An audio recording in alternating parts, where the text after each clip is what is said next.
Okay. Okay, let me get my yawns out. I told you about my friend's kid who they're like, hey, pick up your toys and then we can go to Fantasyland or whatever place. Okay. He sounds like Lil Jon when he says okay.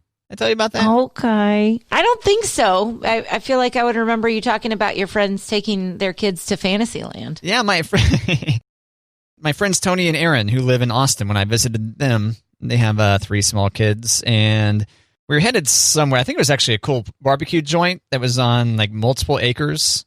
It had a fun playground and stuff. Oh, yeah. I don't think it was called Fantasyland, but like, hey, okay, pick up your toys and then we can get going to wherever the name of the place is. And he goes, okay. Like 3 years old, something like that. So like Lil Jon. Lil Jon. Lil Jon. Yeah. Okay. Okay. Okay. Nice.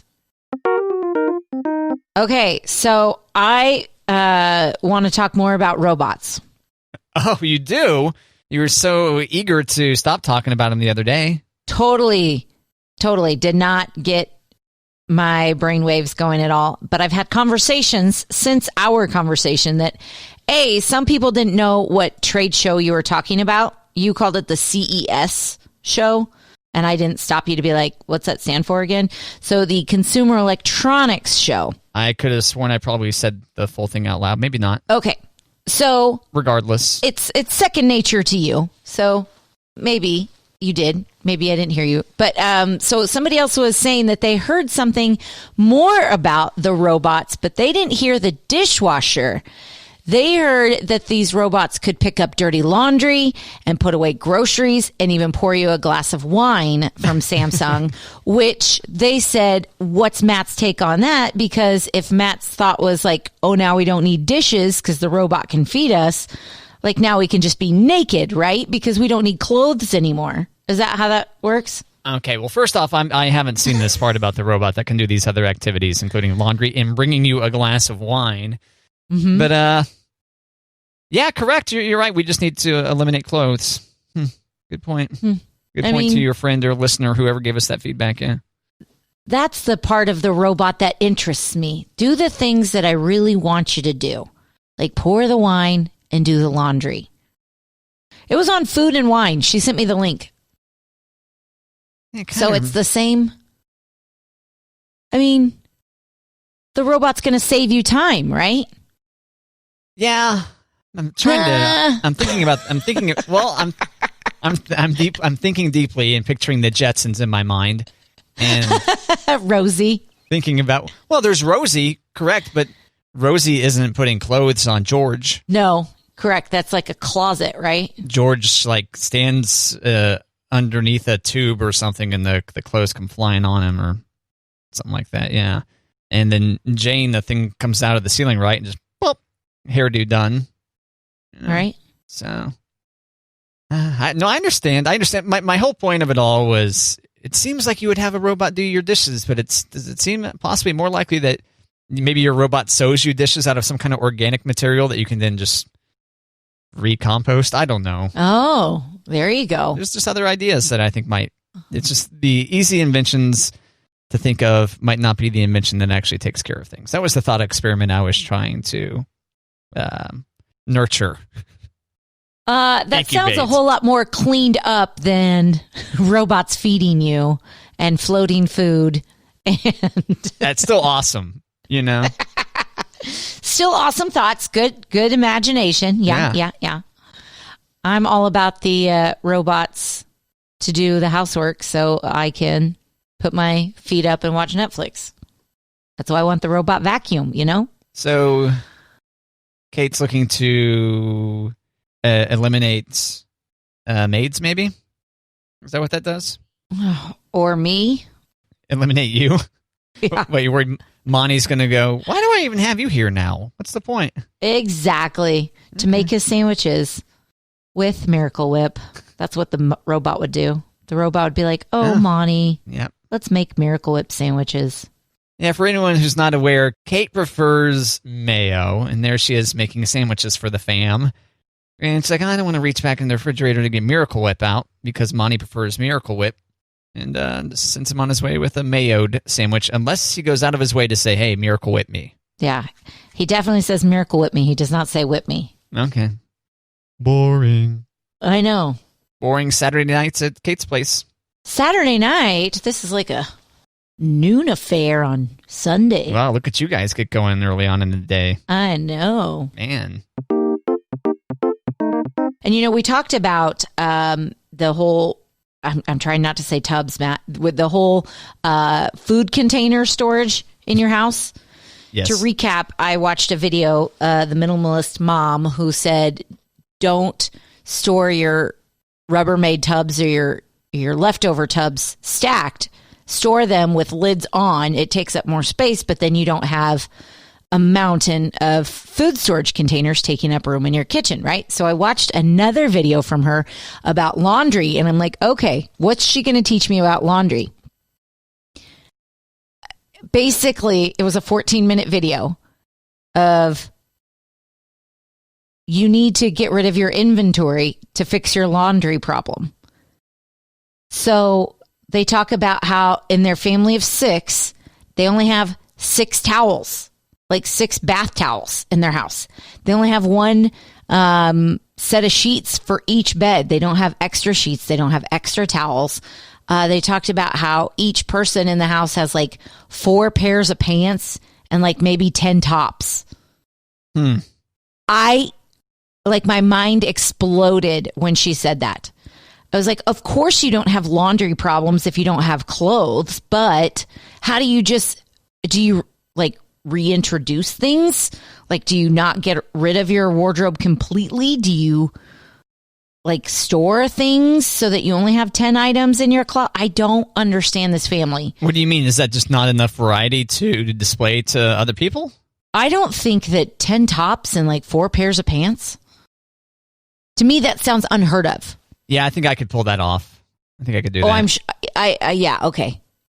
And even like right now, like we're not really, I'm not meeting with clients, so I'm not dressed up by any means every day at work. Unless I know that, somebody's going to be in the studio and I have to like kind of look decent, but I'm rocking hoodies and leggings.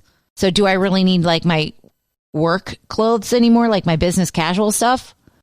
I don't know. It just like the thought of only having, am I a hoarder? Because I don't think I could get rid of all of my clothes to only have like, what about your workout clothes? What about your wedding or funeral? My guess is you are more like a normal person and that this minimalist mom person is more the extreme, would be my guess, as opposed to you being a hoarder. She's got 4 kids. How did the 4 kids only have that many? I mean, do you not have like clothes that you can wear outside and get dirty and don't care about? Do you have church clothes? Do you have... Well, the kids have 4 pants and 10 tops also? Yeah. Well, that seems like plenty, right? No? I don't know, Matt. I've got uniforms. I've got practice clothes. I've got church clothes. And I'm talking about my kids. And we've got, wedding or funeral clothes. Yeah. And we've got a pretty good system. Like when both girls outgrow something, when Finley outgrows it, it goes to Elliot. When Elliot and Finley outgrow something, it goes to my niece Maeve. And if it doesn't go to Maeve, it goes to Goodwill. And I've got like a pretty decent size bag to Goodwill. But yeah, it sounds like you already have a system. So I would ignore this minimalist mom and live your life, Kate. Something she did point out. I did want to point this out, and I know that you don't have to deal with little people and folding a lot of laundry, but something she did point out that I think I'm going to try is that she, instead of having dressers in there, because they don't have that many clothes, instead of having dressers in their closet, they have a couple of cubes, I guess, those storage cubes. Yeah, it's like squares. Yeah. And she's got labels like pants and pajamas or whatever, but she doesn't fold them. She just throws them in their tub. And they know when they need to go get a pair of pants, they go to the pants tub and they grab a pair of pants because they're kid stuff. And if it's, a little wrinkly, it's not that they're kids. It's fine. It's going to get wrinkled. So she puts the clothes into a tub, which then goes into a cube? Well, not a tub. I think I keep saying tub. I'm sorry. You're obsessed with tubs. She puts it into like a store. I don't know what my problem is. stuck on my Yeah, tongue. one of those cubes, like as popularized by IKEA or whatever. Yeah, but yeah, like fabric covered cube, and yeah. So she just throws. She doesn't fold. She throws pajamas in there. She throws, the pants in there. I'm thinking, especially with getting ready to move into the new house and wanting to eliminate some things, I could get on board with that whole no fold system. Aren't you scared of wrinkles? That seems to me the primary thing that would be concerning about storing clothes. I don't care about wrinkles. I'm fine leaving my clothes in the dryer / clean clothes hamper indefinitely. Oh, I'm talking about the kids. Yeah, I would still have to fold. Oh, so kids have wrinkle exemptions? I think so, because I started thinking about the things that I would not fold. I would not fold pajamas. I don't care about wrinkles. Sure. I would not fold like their athletic stuff. Right. And that like spandexy stuff, that doesn't get wrinkled. Okay. I would not fold. I do have a lot of t-shirts on hangers though for them. I think that's my biggest problem. Yeah. It's t-shirts on hangers. Maybe I just need to have like, these are your nice t-shirts that don't get wrinkled, and these are your workout t-shirts that I don't care. Yeah, I've decided I don't like t-shirts on hangers because it seems like the hanger destroys the neck. Oh. Don't you feel like it slowly stretches out a neck on a t-shirt, a hanger? I don't think so. I'm more annoyed by like the hook. Like you probably don't have these hangers because you're a dude, but there's these hangers that are really popular right now. So that if you have something with a skinny strap, they've got indentions on the hanger so that you could easily hang like tank tops or straps on something. So when I have a sweater on there, it's like, oh, the sweater looks so nice. And then I go to put it on and it looks like I've got like a hook coming out of my, like the back of my shoulder because the hanger has made an indentation in the sweater. But I haven't noticed the necks being stretched out. I also go from underneath the t-shirt. I don't stretch the neck to put the hanger in. No, I'm just thinking that it happens just by gravity over time. Oh, okay. Yeah, and it's probably because the majority of my shirts that are on hangers have been on hangers for maybe a decade now. So if they're never coming off those hangers to get washed and thus shrunk a little bit, maybe that's why. I don't know. I definitely think Monty and I are going to go through our closets, though, before we leave the apartment and just be like, okay, these things have not moved. I mean, especially because current times, we're not going to weddings. We're not going out. We're not going places. Does Monty really need a bajillion button-down shirts?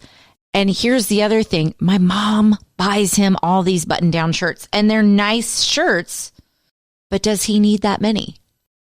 And how do I tell my mom, hey, I love you. He loves you. But we're not going anywhere. Stop buying him really nice shirts that he's never able to wear more than once. I love you. We love you, but that might change. Cut it out. Stop it, Mom. Just kidding. I know she's listening, so I should not have said that. Oh, man. Mom, I love you. I feel really bad now. Oh, man, I'm going to start crying. I'm going to think of things that she can buy him instead of shirts. Okay. Like shirts for me or shoes for me. That's what Monty wants. Monty wants more shoes for Kate. Oh, how generous of him. I know, right? He's a good guy. Actually, you know what probably Monty wants?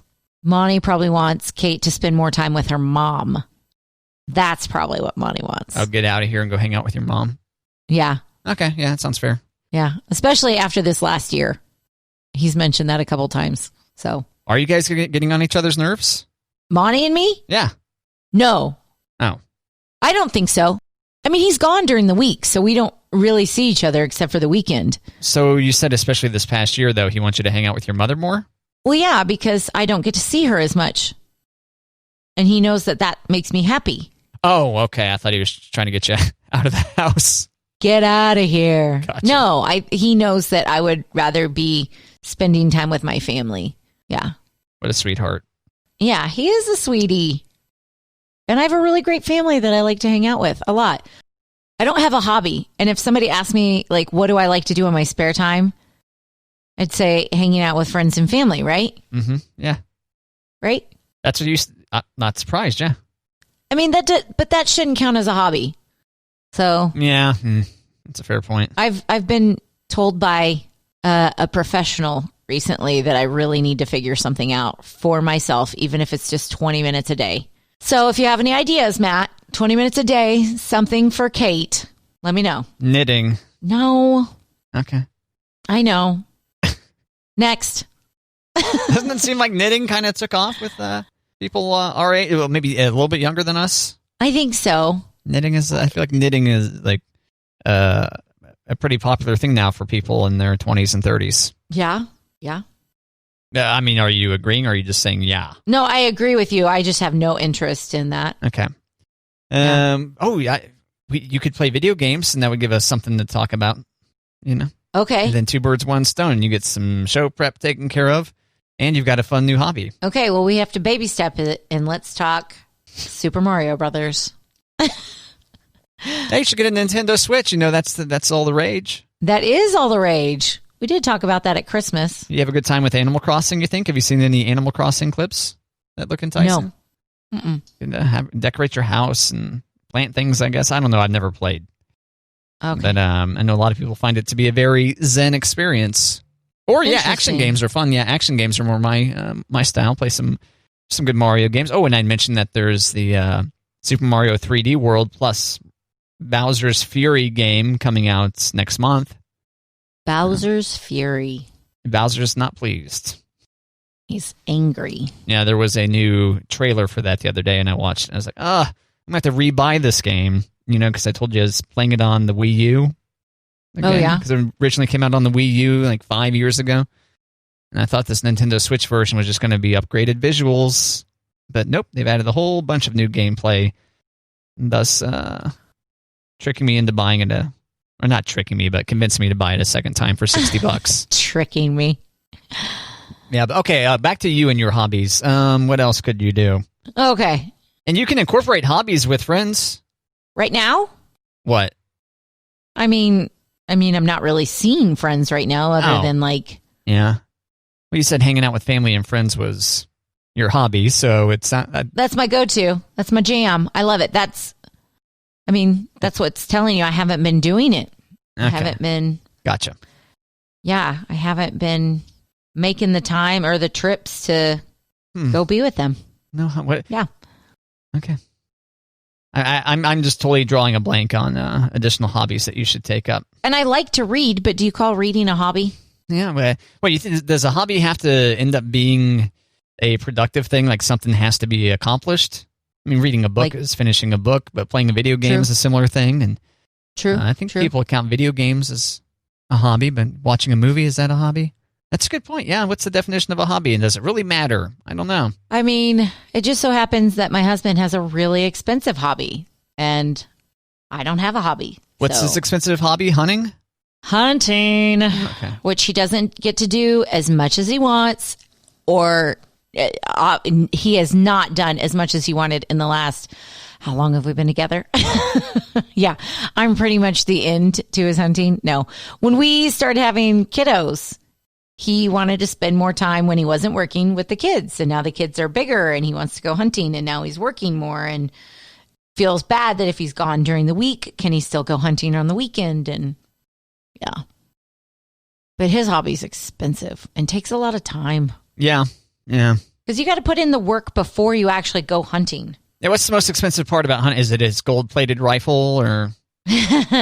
Probably equipment in general. Like, because you've got special clothes to wear too, and I figured a lot of that would be one-time purchases, accessories, and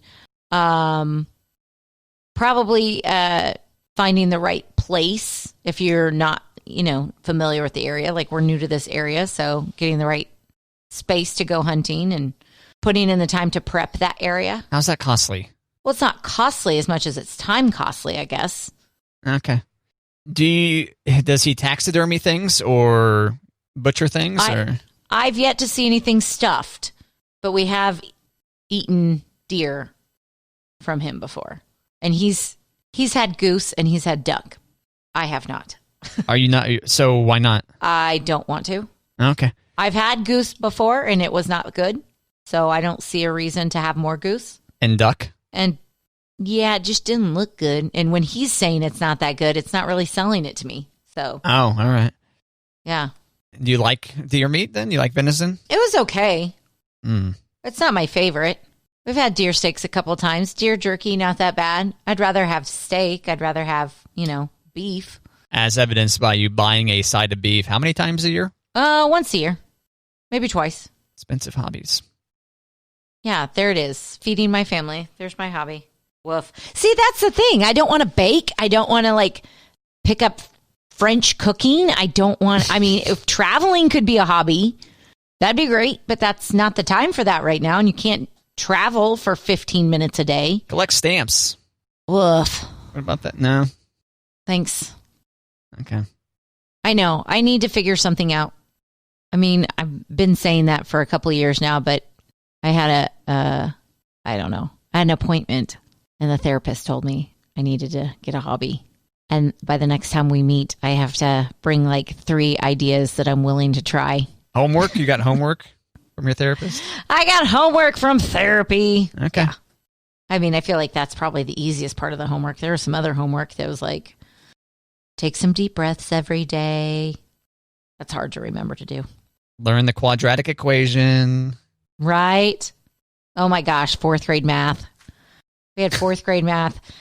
So the kids were remote last week, and it went really well.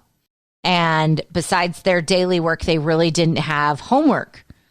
Well, that was last week. This week, they're like, hey, you're back in school. It's homework every night. So we had 4th grade math last night, and it was not hard by any means, but the way that I was taught versus the way that they are being taught now, it was very not frustrating.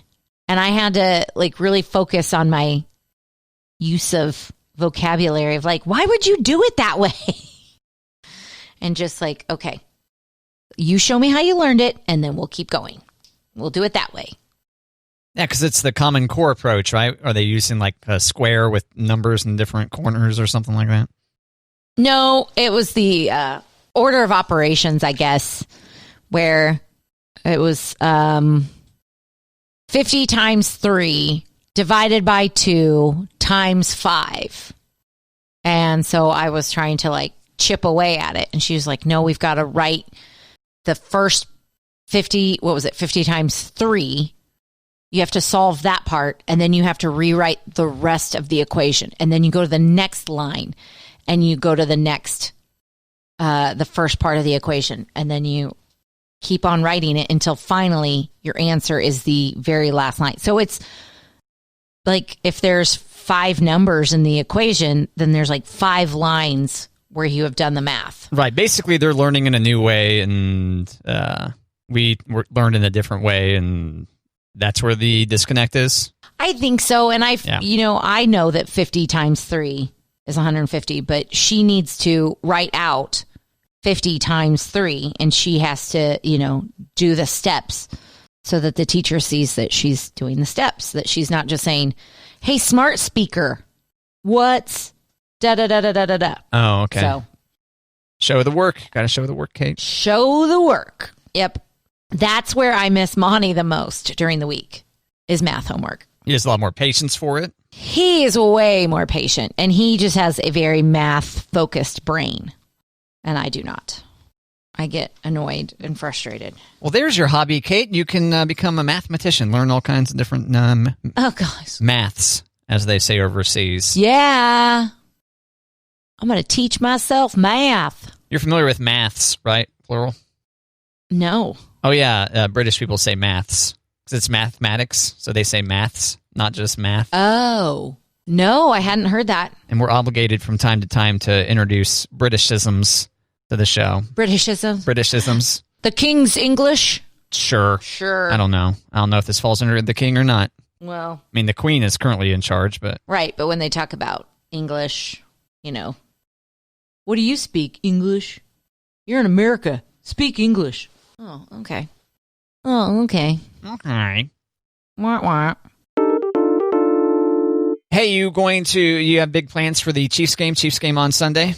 Oh, we have one basketball game Sunday morning, And I'm like, nothing can go wrong so that we can get home on time and we can get everything set up and ready to watch the Chiefs.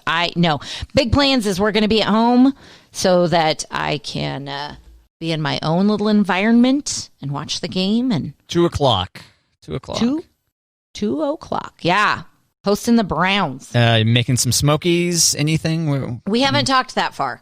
I didn't mean you were necessarily having a bash or going to a bash or bashing things or. Gosh, no, but I miss that. I miss hey, we're having people over for the game. I miss So make queso. Let's think about this. I'm basically, what are we going to eat during the Chiefs game? Because we can't go anywhere or watch the game with people. So again, it's the important schedule of things in our family. Like what are we eating? When are we eating?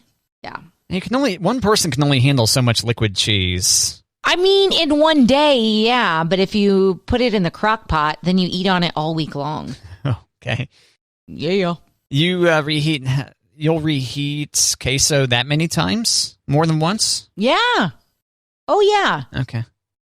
Because you put it in the fridge, and then you got to nuke it again so you can dip your chippies in.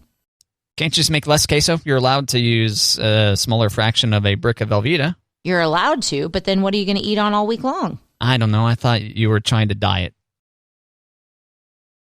Well, all of a sudden cheese is not part of the diet? Go on the all queso diet, you probably lose weight, right? Oh, God. You probably, isn't that the reason why people gain weight with cheese is because it backs them up? Well, wasn't that the Atkins diet? Wasn't that eat cheese and meat, you'll be fine. Meat and cheese, you'll be fine. Where the cheese backs you up, the meat goes, Murr. I don't know. If you're just having processed cheese product, if you're having just the melted Velveeta, does that block you up? I feel like that may thin you out. Okay, maybe. If you put spinach with it, then you're good. Spinach is what moves that caboose? That's right. Okay. That's right. Okay. Yeah, you're right. But the girls don't eat a lot of queso. So even if Monty and I did half a block, we're not going to eat half a block on Sunday. A quarter block. A quarter block with a whole can of Rotel? Don't use the whole can of Rotel. And what do you do with the Rotel after that? Freeze it. I don't know. Can you freeze it? No. Why not? Don't freeze it. Okay. Why not? I don't know. Refrigerator? Make salsa with it. I guess. Add it to dishes for the rest of the week. I don't know. I know. I'm just trying to think. Yeah. The girls care about the Chiefs at all? Are they going to be watching this game or are they going to be playing Nintendo Wii?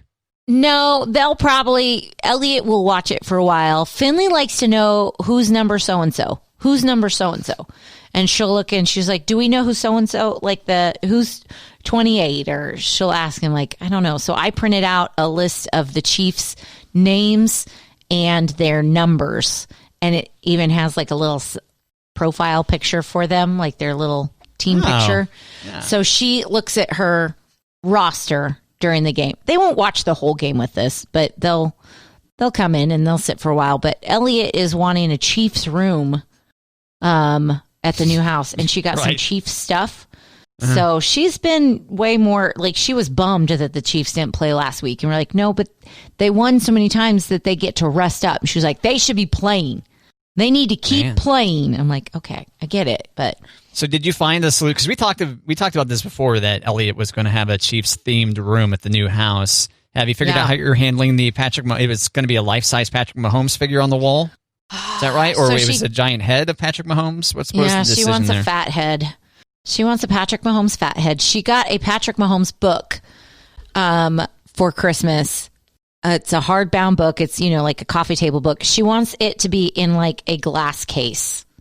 I'm like, Elliot, this book is from Hy-Vee, girl.